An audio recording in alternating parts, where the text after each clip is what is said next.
want to use the STi as a daily driver. If you haven't watched the first video, go do that now. That's pretty much a overview on what you can expect.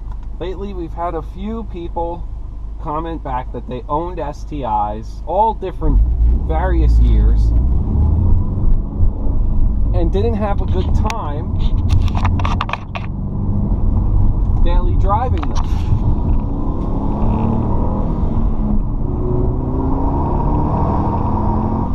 I don't know if it came out in the video, but that the STi is a... Holy cow.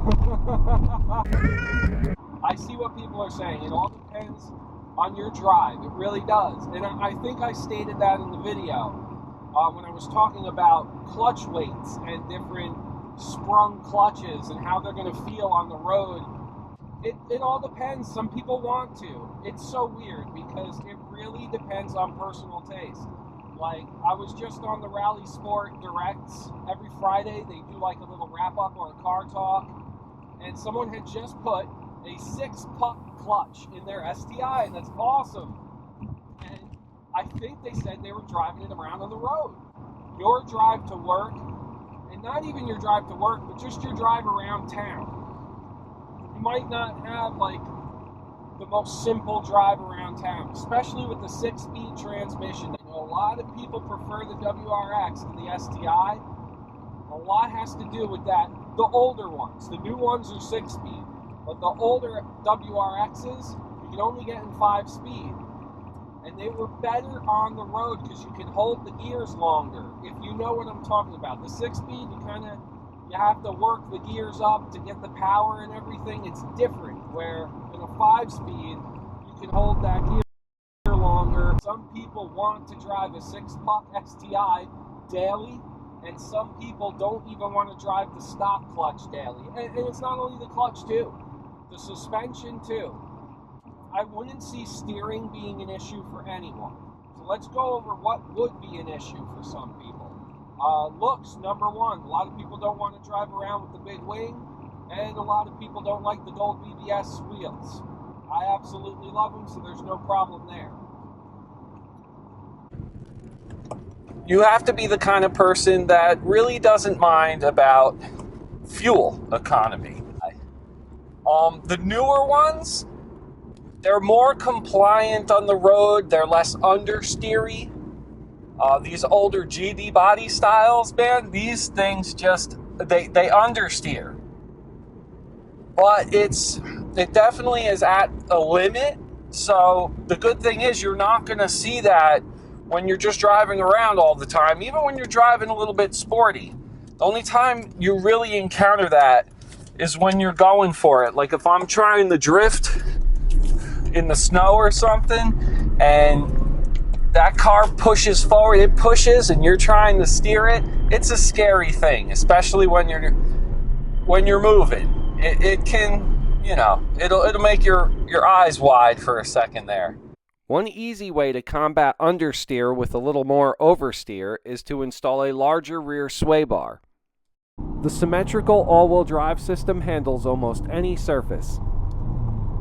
The STi has DCCD, which is a driver-controlled center differential that's controlled by 2 buttons.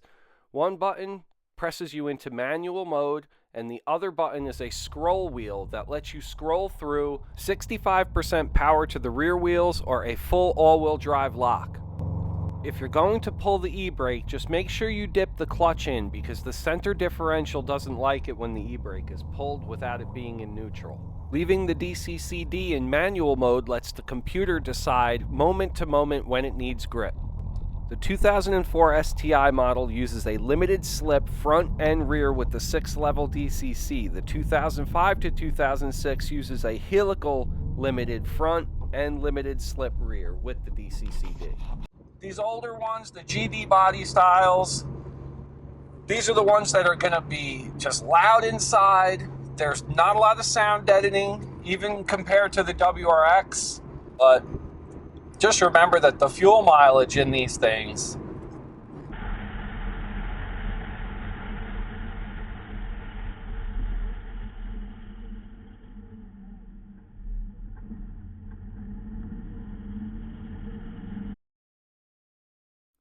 Lightly modified STIs can be a handful, especially with the 6-speed. You really have to be on your game, and you have to be ready for when the red line comes or right before red line. A general rule with STIs are that the boost tapers down towards around 12 or 13 from what could be a 16 psi.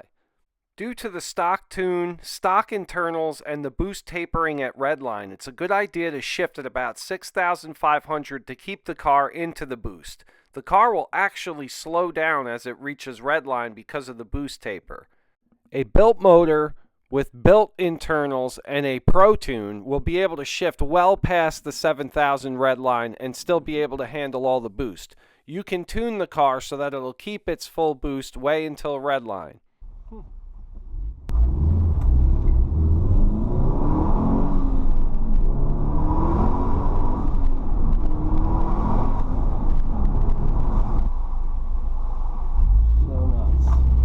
So nuts.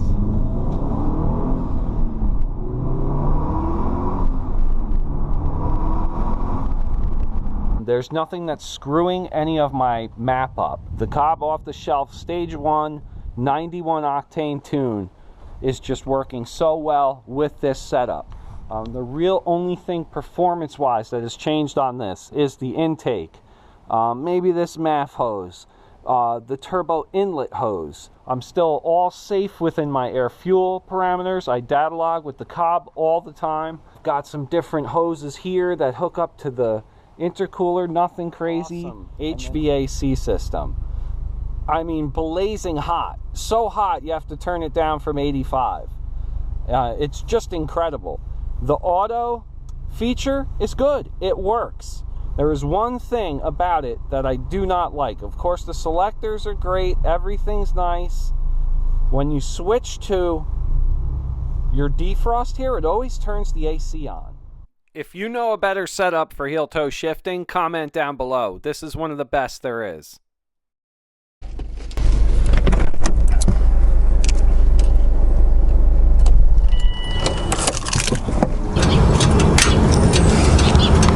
That is the heat shields for the headers, the up pipe, all this heat shielding.